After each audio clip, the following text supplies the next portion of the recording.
বাংলাদেশে যে জাতীয় সঙ্গীত রয়েছে এই জাতীয় সঙ্গীতের সাথে বাংলাদেশের সাথে কোনো সম্পর্ক নেই।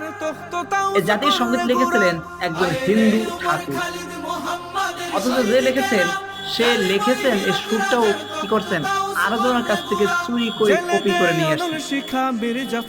সিংহাসনে গেল একটা। এবং এই জাতীয় সঙ্গীতটা যে লেগেছে কয় সালে বলতে পারেন? 1905 সালে। আর আমাদের দেশ স্বাধীন হয়েছে কয় সালে বলতে পারেন? 1971 সালে। কত ডিফারেন্স বলেন? তার মানে বাংলাদেশের সাথে জাতীয় সঙ্গীতের সাথে কোনো সম্পর্ক নেই আমাদের দেশের।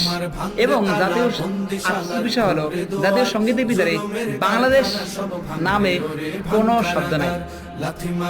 অথচ এদেশের একজন মুসলমান জাতীয় কবি থাকতে, একজন জাতীয় কবি কাজী নজরুল থাকতে কিভাবেই বা ভিনদেশী একজন হিন্দুর কবিতা এদেশের জাতীয় সঙ্গীত হয়? এটি একটি